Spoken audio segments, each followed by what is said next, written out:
Hey, hi, hello, and welcome back to Aussie Roll Call. I am one of your hosts, Stevie, and this is part 2 of our holidays special, which features The Protectors of PenLlew, a night actual play. So if you haven't listened to part 1, I do encourage you to head back there now and catch up on what is going on. So, where we left off, our protagonists had just made it back to the Countess's court and had presented the baby that they rescued during their escape to the Countess and to her wife, the Druidess, and the Druidess began to cast some sort of spell. So, let's find out what is happening. The Countess and her wife look as you present the baby. I assume you present the baby. If you don't, let me know. Yeah. And the Druidess lays her hands for a moment on the little baby's brow, and the little baby grabs with mighty fingers. And you feel for a moment a strange, otherworldly whooshing around you, and everything sort of turns to a faint reddish color for just a moment as the Druidess summons some magic whispering chants under her breath. And she looks back to her wife and she says, "My beloved, it is true. What these knights say is without doubt." And the Countess sits down in great shock, and she says, "This baby is in great danger. My knights, I ask you here to keep this knowledge to yourselves. And I ask you one further thing. I believe it would be best if you share the wardship of this girl. May she travel between your lands to learn from each of you in your own time, and merely seems yet another page girl. And we shall hide this knowledge from her. Do you agree?" I accept this responsibility. I have an additional proposition to share. Speak true. Good night. Our enemy, the Betrayer King, perhaps knows that one of the line remains, but may yet not know which. Perhaps a partial knowledge may be shared, but the identity and age and circumstances of the child may not.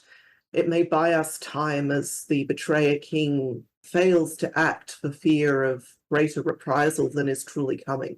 You speak wisely, my knight. You speak wisely indeed. I give you this charge to go to spread this information as you feel best.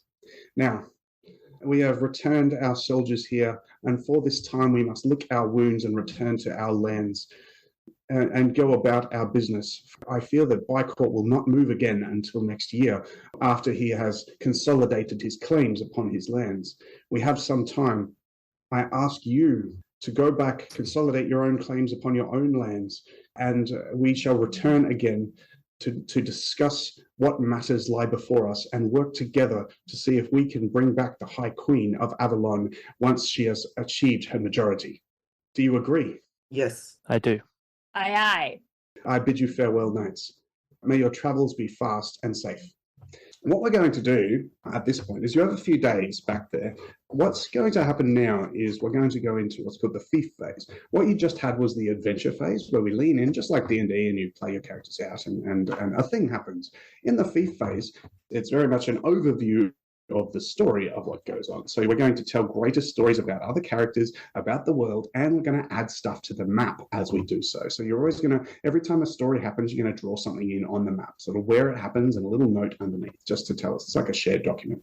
So the way that this works, you return to your lands, you separate, you return to your lands, and the first thing that happens is somewhere in the following year, some adventures will happen. The first thing is you'll pick a family member, and then you're going to entangle someone else's family member in a problem. You're going to tell the story, and with a luck roll of a d6, 1 is bad, 6 is great, then you're just going to tell that story, and it's going to add to the world.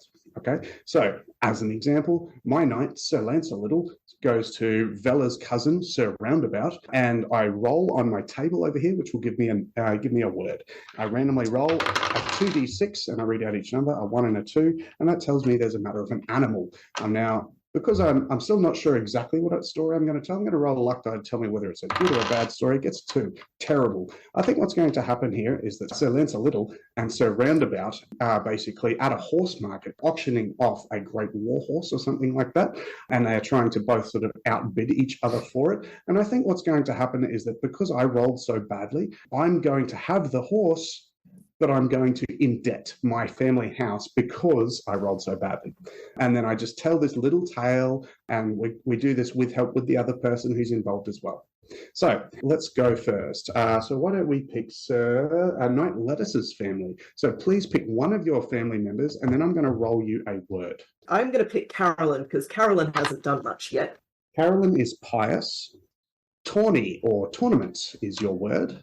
Would anyone like to volunteer a family member? And the other option is you can always use NPCs to involve other NPCs as well. So anyone that you might have heard of, such as the Countess or a wife or anything like that. Or would someone like to entangle a family member? That is the one that I would suggest. I have an idea that I would like to suggest. So Caradoc, given as we both have pious family members, but from completely different backgrounds, Yeah. I'm wondering if our pious, your sibling, my cousin, begin some form of bet over the local tourney and may risk dishonor to one or both of our families in attempting to Ooh. I intercede on love it. behalf of different knights this using idea. favor and make it into some form of altercation that is Excellent. unbecoming to people of our status. Love Excellent. it. So for Carolyn, please roll a die. D6, higher numbers are better luck for her, lower numbers are worse luck for her. A 2. 2. So please tell me that story about what happens. And with is it Nynaeve? So Carolyn and Nynaeve engage in a bet, but please tell us that story and what was the repercussions? Carolyn and Nynaeve got into this discussion before the tourney, and it went a little bit far and some words were said that could not be taken back. So they both spend a couple of days sort of doing their respective devotions, show up at the tourney, and they're betting on knights, and they're side-eyeing each other from across the thing, and they're very obviously praying with their different accoutrements. Secretary, please, please. Oh, that's right. So Carolyn is a pious pagan, isn't she? Yes, yeah. Ah, So we've got a lot of like trinkets, wearing things on necklaces, going around, and that Bit of sort of thing. mandrake and hemlock, that sort of stuff. Yeah, some things along those sorts of lines. And it looks a little weird and it stands out, but the knight that is the promised of Sir Anthony appears to be winning. Oh, And some accusations get thrown around for a little while that Carolyn is not in fact relying solely on the deity in order to claim victory, as would be right and honorable, but instead has resorted to underhanded tactics. And as a result, Carolyn is forced to go around with some expensive gifts and some very groveling apologies to the family of Sir Caradoc, and stay and make reparations for the shame brought upon our family line. Knight Lettuce, you're the head of the family. How do you deal with your pious sister who has had accusations of bad play? Is it like accusations of like proper witchcraft, or is it just like foul play? No, it's foul play. I think that the problem is that it wasn't witchcraft. I think the problem is that witchcraft would have been fine. That was within the rules of the bet. But actually it was stuff like cutting saddle girths and with the horse stuff during the joust or something like that. It was like actual cheating on the... Did she do it? I still don't know. I think given Badav, I think the problem at this point is like you get this scene of Knight Lettuce sitting there like across the dining table, and this like very contrite Carolyn sort of, I'm terribly sorry for doing this. It's like, no. Badav is the goddess of tactics.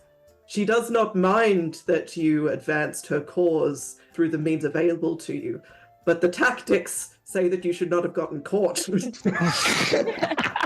Cheating is a kind of tactics. You just got to be better at it. Now here's a real question. Was it Sir Caradoc's horse that was messed with? Not smoky. Yeah, sure. Why not? That sounds fun. Something a little bit harmless, but like cutting saddle girths and that sort of stuff. So just making the stirrups just a little short. Yeah. Putting something like a little bit of sand under the girth just to irritate the horse and put it off. Yeah. So Caradoc, everyone believes that it is Knight Lettuce's cousin, the priestess, who has stopped you from winning this tournament. Clearly, how do you respond to that? I let them believe that. They don't need to know. In reality, I've got that big helmet on. It's just kind of, Nice. they don't need to know. Okay. And you got next some we- nice gifts out of it, and our families are friends in the end anyway, so it's all good. No harm, no foul. Behind closed doors, I'm talking to Nighty, but I'm going, look, the deal is, tactics are fair play, but yeah, you can't get caught cheating. I'm just having the same conversation with myself. Nice. What is the gift that makes reparations between your houses? A new saddle, I think. I think we make a really nice new saddle for Smokey. That's Aw, beautiful. Nice. Smokey appreciates that. Carolyn resisting the urge to have it come with sand underneath. Just a pack of sand, yeah. Just paint the sand on as a reminder. Excellent. Vella, would you be able to please draw something on the map to represent the little adventure that just took place? Obviously, Okay. relatively small, so maybe the tournament, maybe a little site. Yeah, yeah. tournament I think- site. It could just be a dot and then you write 20 side or something underneath. It's up to you. Knight Tavain, please pick a family member and someone else, could be someone else's family member, could be someone else's knight, to have an adventure with. So you pick yours and I'll give you a word. Yeah, I think I might have Paracad actually approach Lettuce. So the word that I'm going to give you is hospitality. Have you got something, or do you want me to spin it with a luck die of how bad to good this could be? I want to see the luck die, because it'll be hilarious if You this can is always bad. ignore it. Oh, it's a 1. Oh no! So what I had in mind was Paracad approaches Lettuce as to about, you saved my life on that trail. I understand that there is now a debt that I wish to fulfill now as opposed to down the road. Is there some service I can be of? And this is someone who only recently kind of understood how to show courage. It was a bit of a castle rat before. And with a 1, I'm trying to figure out how he could mess up badly enough. Like, what would you have him do? Oh, or is it? So do you go to? Here's an example. Maybe you go to Lettuce's house, which is everyone has a fortified either tower house or small encampment type of thing. Not encampment, like buildings and hall, that sort of stuff. Everyone has one of those. Maybe you go there, and as you do it, something terrible happens. What do you think it might be? You live in a forested area, don't you? He's having a grand old time bringing you a gift of meat from a latest lamb slaughter. And he's carrying this through the forest with wolves, the forest of wolves that enjoy the smell of meat. A lot of wolves. Oh no. So what happens then? Night Lettuce. Does Night Lettuce help? Of course, As you- obviously Night Lettuce helps. Like, You hear the howling of the wolves, Night Lettuce, and when you arrive at the hunting, because you've never heard them so riled up before, when you get there, you see Paracad surrounded by hungry wolves with bags of meat on his back, and at this point, he then asks if he can do you a favor. Night of the Poker Face is probably going on. Of course, my good noble. Perhaps we may discuss the favor once the meat is inside the castle. Covering himself in glory, Paracad is relatively saved. What's your view about Paracad, and how does Paracad feel about this now, Tully? Like, after the previous adventure, he kind of wants to become a knight eventually. He wants to enter that kind of world. He's just really struggling with, integrating himself into that kind of light. I feel this is not the first mistake he's made on that journey. So, Caradoc, so please pick a family member to have an encounter, and I'll give you a word. So this is going to be Nentius, my ambitious younger brother. I got a 4 and a 3, so it's actually to do with other knights, so the gentry and other knights in some way. Very interesting. Couple of ways we could go there. I do have in the back of my head, depending on exactly how idiotic my brother is, this ambition could lead him in the direction of really thinking, okay, if I'm not likely to be inheriting here. Maybe if I make connections with the new usurper king. So I wonder whether he's been caught sending letters to the sort of knights and gentry who are loyal to the betrayer. Oh, okay. Okay. So the person you want to entangle with is Bycourt the Betrayer, is that right? So do you want me to give you a luck die to see how it goes, or do you want to take it from here? Let's luck die it. All right, okay. Oh man, this dice is not rolling anything except for ones. Oh, good. Great. That goes great then. That's good. That's really good, Benentius. So what happens? What happens to Nentius as he is caught sending letters? Who catches him? Sending letters literally to the guy that just imprisoned Caradoc and killed a whole bunch of other family members of yours. Well, let me ask this. Is the one bad for Nentius or is it bad for me? It's bad for Nentius. It's bad for Nentius? Oh, no. No. You know what I think actually happens with a 1? I think that he maybe doesn't get caught sending the letters in time. He organizes some kind of rendezvous. He meets up with them and they just execute him. Or take him. I don't know whichever one is more dramatic, but it depends. Hostage taking is very common in the setting. And also gives a chance for the bad guys to use him against us. So I feel like that's got more dramatic opportunity. Yeah. I think he gets got. And so on my end, it's just very Mulan, like going into the room in the dead of night in the middle of a storm and finding it empty. And he's taken all his clothes and left a note. Does Bycourt send you a letter? Yeah, I think so.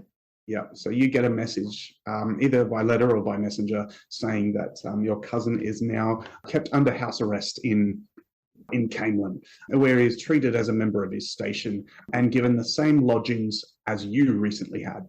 Oh, great. Good. All right, so time has passed over that year, and a couple of different things happened to your thief in that time. I'm going to now run a very short, teeny tiny, basically one roll adventure type of thing to say something that happened to your individual knights by themselves. And the first thing that I've got is romance for Knight Lettuce. So, Knight Lettuce, does Knight Lettuce have a preference in romantic partners? I think Knight Lettuce prefers the company of women in general. Knight Lettuce, you are unmarried, and this is a terrible thing because you never get any heirs unmarried. Whether you adopt or obviously need to procreate to be able to have your lands go to somebody. And so the standard process is that you go to your liege lady and she sort of arranges a marriage and things like that for you.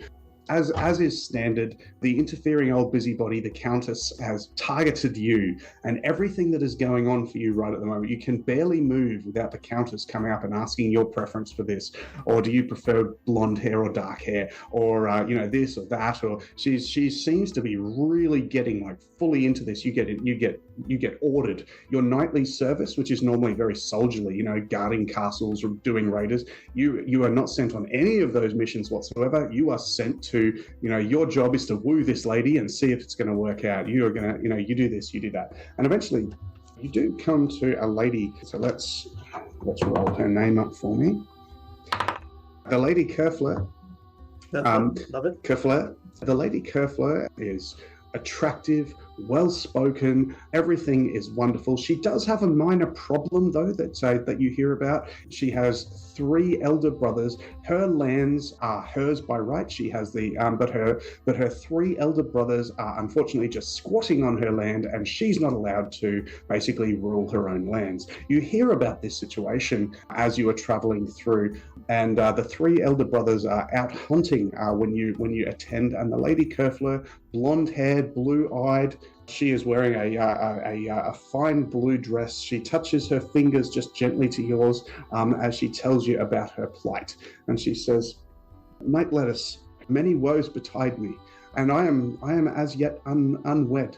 And while I would look to maintain my lands, if my 3 stepbrothers, not actually related to me at all, are driven from my lands, I would be able to bring this land again to aid the Countess. But as it is, they spend all their money on alcohol and prostitutes. And so as you see, she says, you are served like pea soup. We have very little to serve to guests such as you. Will you aid me? Good night.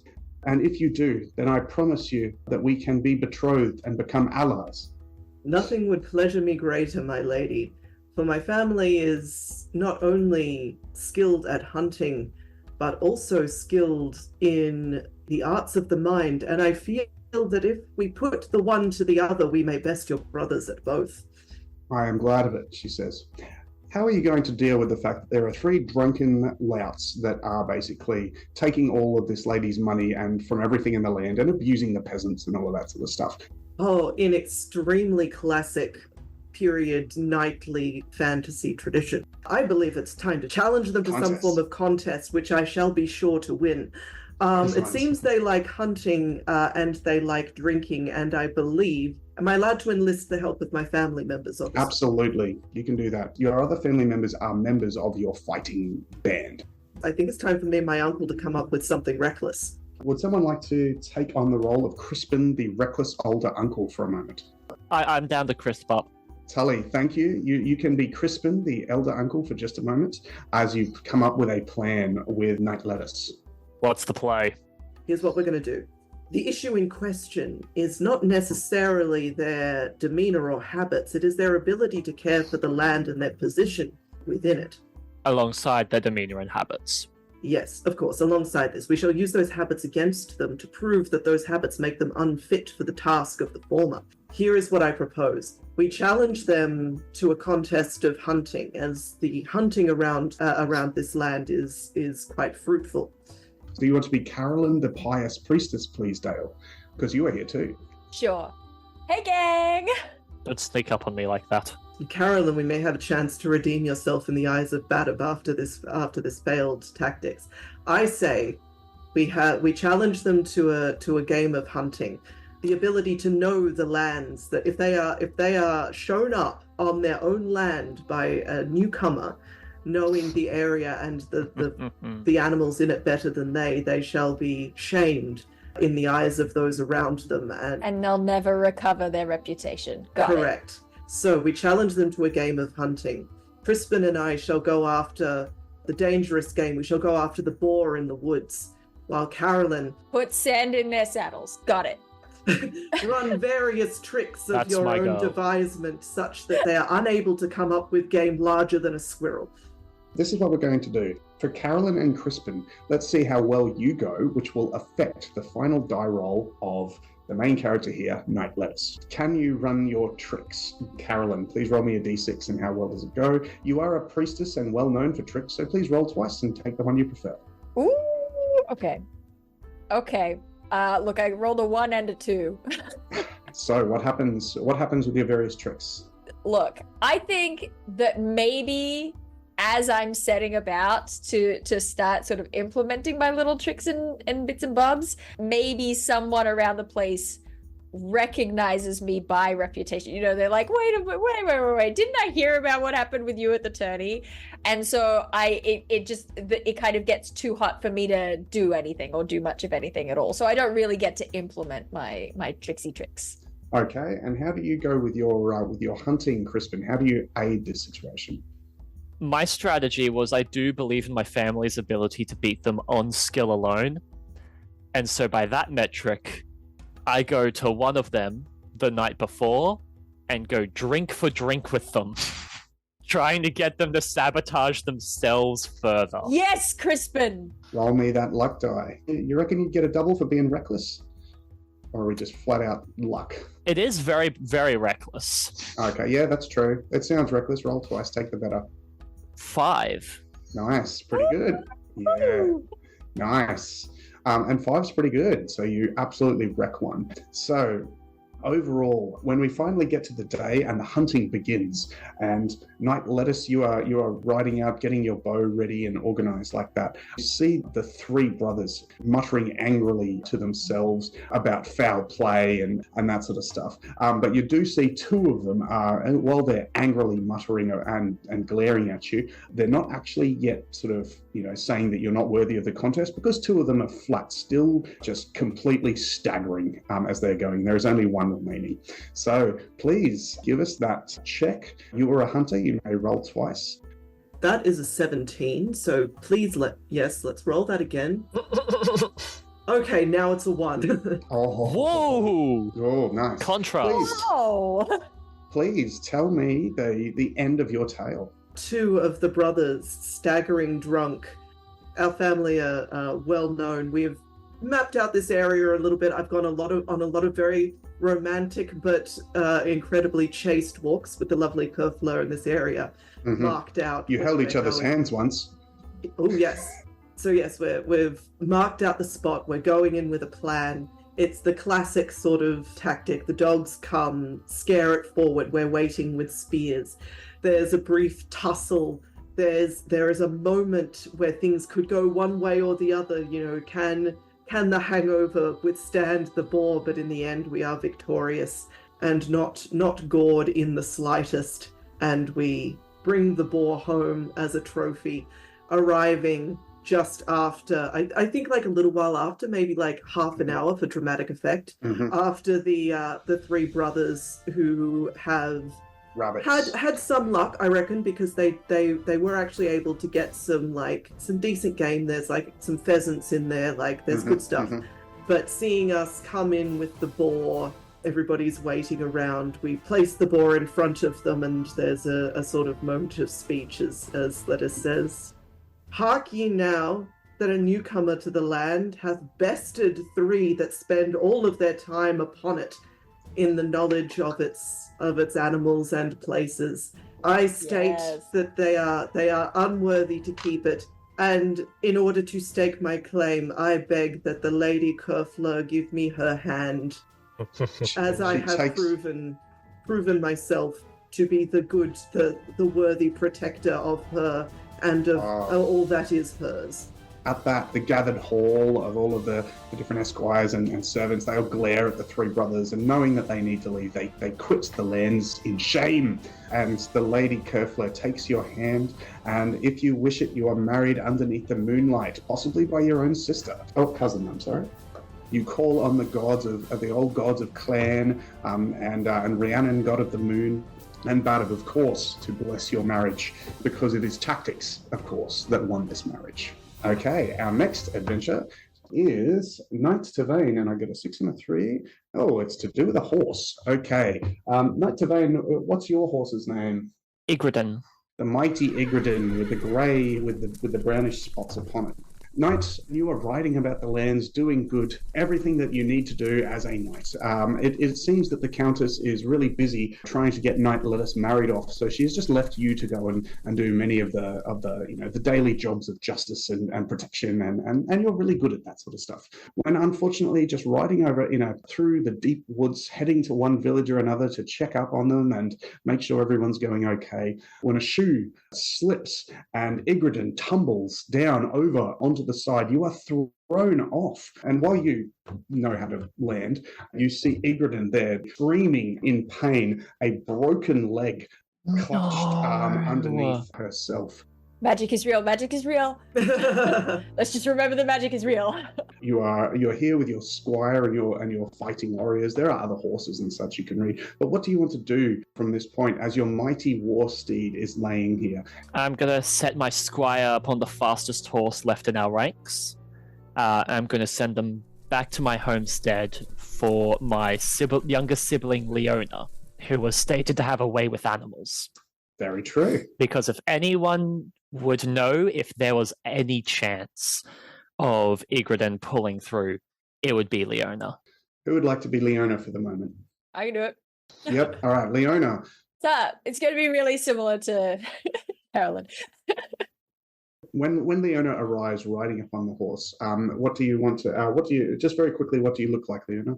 So very petite, and I suppose the fluffy hair becomes quite frizzy as I think she's grown it quite long. Leona would have been. You don't have to send a rider. Leona is with you. She is one of your fighting warriors. Paracat and Leona are your fighting warriors.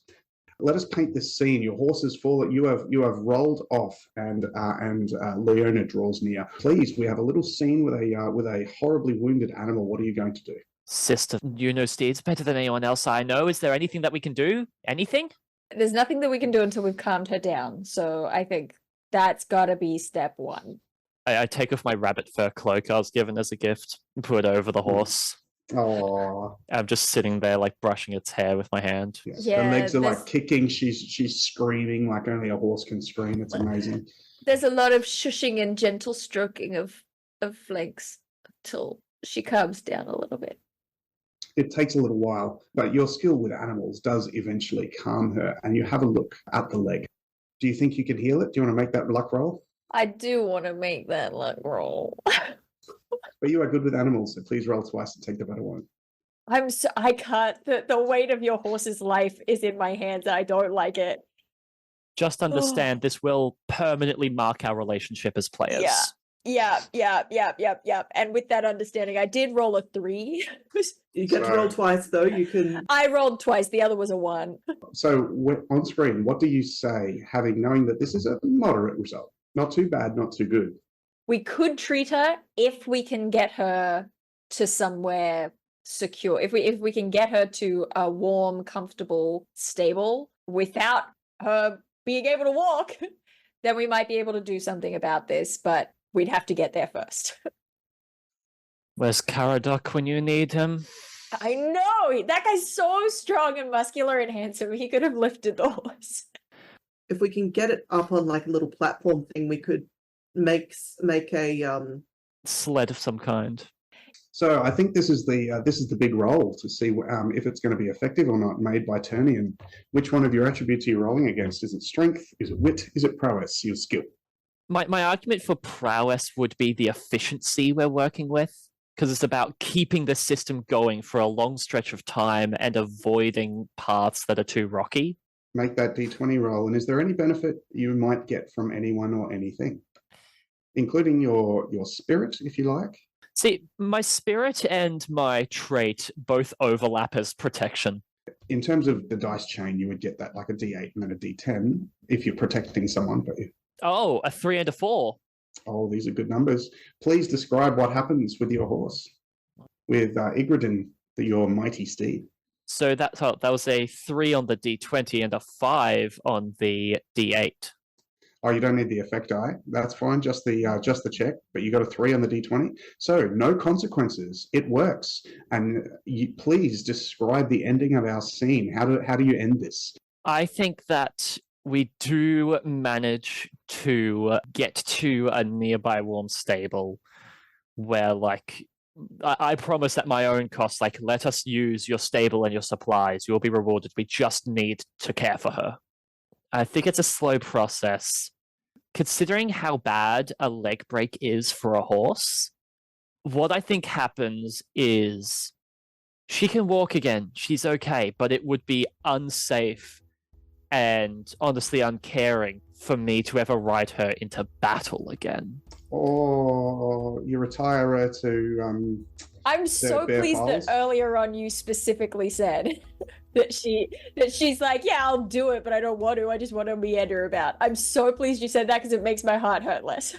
Yeah, that's honestly what she wanted. Her whole thing was like she's chill and slow, and then looks confusedly at Smokey for being so impatient. so your mighty war steward, you retire her to pasture, so to speak, to perhaps bear foals for you in the future. That is the end of our little bittersweet horse story. Okay. And finally, so Caradoc, let's have a look here. What's he been up to? Where was he when we needed him, huh? Oh, okay. A weapon. So Caradoc, you are, what's something that you like doing around your own manor, around your own fief? I think that he is a fairly rustic guy, ultimately. I think he likes getting his hands dirty. I think he likes wandering around, seeing who needs help, building churches or orphanages or whatever, and just getting in there and getting it done. someone's building up a little watchtower or something on your fief, and you're the guy with the biggest rocks, Yeah. All of that sort of stuff. Your peasants love you. Lifting Other things knights at think every that you're- opportunity. even as you were lifting things, and you wipe your shirtless, sweaty, self down with a towel, and there's just that scene, for the romantic interest of the viewer, as we pan down on all of the abs and stuff, and you just see a strange glimmer off one of the trees deeper in the forest for a moment, just not too far from your lands. That's real weird. I'm gonna go check it out. What's that glimmer? You head in. And it's actually a lot deeper into the forest than what you thought. And eventually you come to a great tree, huge. If there were 4 of you, you wouldn't be able to sort of hug it together. It's massive. And driven into the center of it, point in, you see the hilt of a sword. It's of a slightly older sort with very sort of small quillions, not the modern style whatsoever, and a carved image of a sun on the pommel itself. But even as you do so, that you hear like a clipping and a clopping coming from deeper in the forest, and a strange green figure on similar to a centaur, but with its body coming up from the middle of the horse and not from the front, with antler horns, 6 arms, all of them bearing swords, walks out from behind a tree and begins to circle you as you are there, still shirtless. You probably have your sword because no one ever, you don't walk around without it. The other knights are never gonna believe this. I'm having a really weird day. And it speaks. Are you mighty enough to bear the blade of the goddess Andraste? I'm the mightiest. Draw the sword from the tree with one pull, or I will cut you down. And it raises its blades up high for a moment. Or I will cut you down as you tug with futility. Okay. No one's gonna know this is how I died. Or leave, knowing yourself to be a I'm coward and gonna no pull true the knight. sword. Okay, calm down. Calm down, sir. I'm gonna pull the sword. What does this scene look like? The scene looks like a really buff dude. Lumberjack with a sword, reaching for another sword in a tree, being circled by a 6-armed centaur with so many swords. There's just so many swords involved in what's There's happening. a lot of swords happening right now. I feel like you painted a great visual. I can't really add much to it. There's barely any light filtering down through the leaves. I feel like this is just a straight up test of might, which thank goodness that's what I'm best at. Roll that check, probably on your vigor, unless you want to do it something else. Roll it twice because you're mighty. Thank you. I'm afraid. I'm afraid to roll. Caradox's not afraid. He's great. This feels so right to him, but I'm afraid. Why are all my dice rolling so well today? My lowest is a 13. Oh dear. The centaur immediately leaps towards you with all 6 swords pulling down. I'm going to roll myself my D10. Halt! So you. I would know the name of my person who defeated me. It simply says that I am known as a Nurgledy. It is of my type, and I will not give you my name. But you are clearly not mighty enough to be the true protector of the lioness cub, she who shall unite this realm. I will cut you down, and a better man and a better knight will take your stead. I'm rolling against your endurance, and I get myself a 7. So your endurance is reduced down to a 1 because you had 8. What are you going to do now? First, I'm gonna pray in humility, and then I will try again. Okay. Well, roll again. You feel for a moment. You feel for a moment that Saint Anthony is sort of on your shoulder. You hear him whispering to you. He said, "It is he who has guided you this way." Roll twice. Anthony, I swear. He says, "Believe in the Queen in heaven, and you shall be successful." Oh, how do we go? I have great news. One of my dice was a 20. Nice. The other was a 1. Oh, wow. Woo! I've been through a lot here today in this forest with this green man. Okay, please bring our scene to an end as you draw the sword Soleus, the sword that brings light when it is dark from the ancient tree. Ooh, in this moment, so I'm down on one knee, having been sliced a bunch of times, which I didn't enjoy, and then I pray and reach up over my head, grab the hilt of the sword without looking, and bring it down in front of me to block his next blow. And sort of, it catches one beam of light that is trickled down through the leaves and like scatters that light all around the area. The last thing the creature says, I bid you good luck, fair knight, for you will need it in the battles to come. And it clips back, it simply stops attacking you, walks, sort of circles backwards, and walks into the shadows. And as you look at it, it's not that it walks deeper into the forest, it stretches up and becomes like a 6-leaved tree. With that in mind, we get into our next stage. So the next stage of the feast phase is our glory phase. What we're going to do is at the midwinter feast at the end of this year, we're all going to attend the Countess Ennephen's feast. And at the end of it, we're all going to cheer each other's various activities and gain great glory for ourselves. Everyone begins with 5 glory. And the more glory that you gain, the more stories are told about your character after they die. Because if we played the whole campaign, you have about 10 sessions, and then you retire your knight and play your own heir.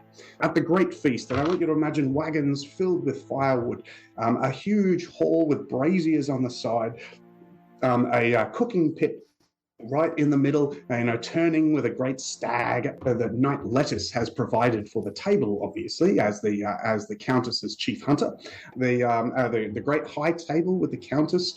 She has informed you earlier that she would have invited you to the high table, but in the interests of maintaining secrecy, she does not want to show you any favor that might be seen as suspicious. And so you are sitting with each other on one of the long tables, leaving alone, looking at all of the entertainment as the hundreds of other knights under the Countess Ennephen here are eating.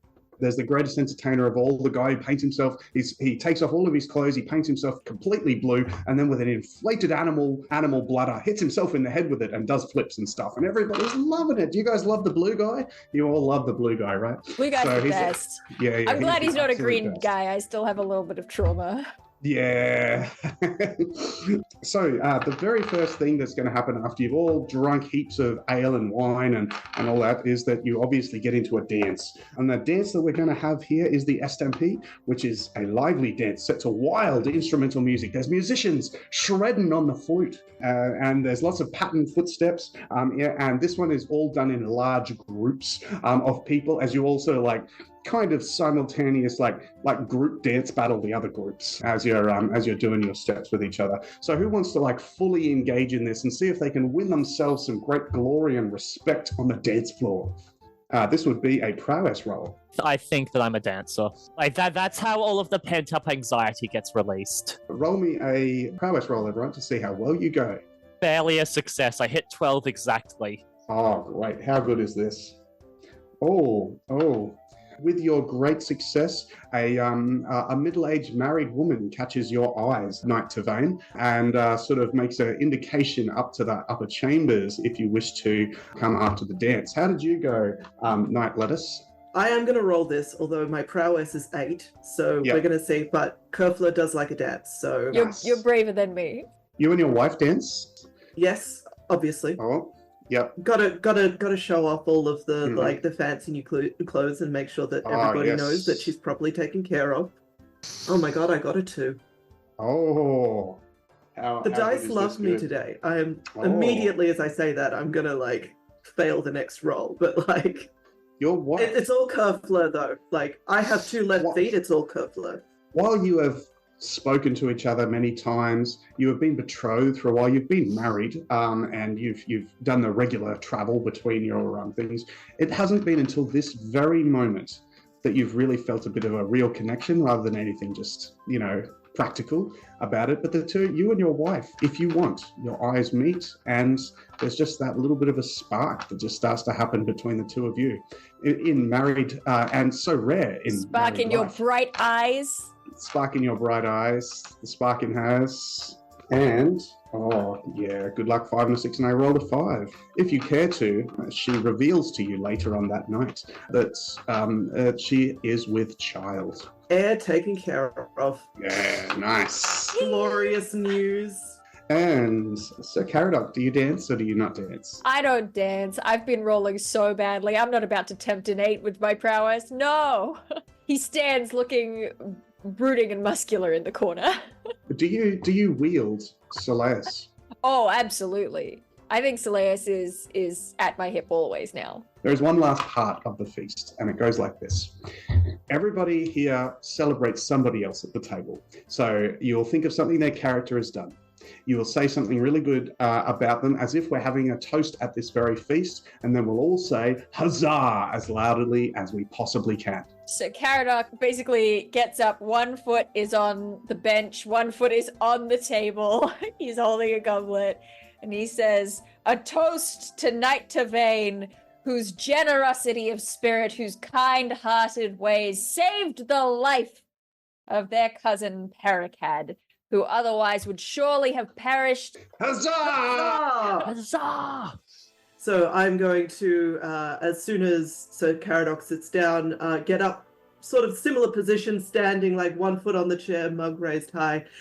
And to Sir Caradoc, who held off the foe, that the others of us might allow the escape of the cousin bravely without arms or armor, put themselves in the way of danger. Huzzah! Huzzah! Knight Tavane is going to get up and like throw the cloak over his shoulder. "A toast to Knight Lettuce, whose quick thinking back in our captivity caused the perfect distraction to let everyone escape without major harm through the stampede of horses, escaping the vile forces of Bicor. Huzzah! Huzzah! Huzzah! Then to finish the game, we will have 3 cheers to Astolat, to Avalon, and to victory. Huzzah! Huzzah! Huzzah!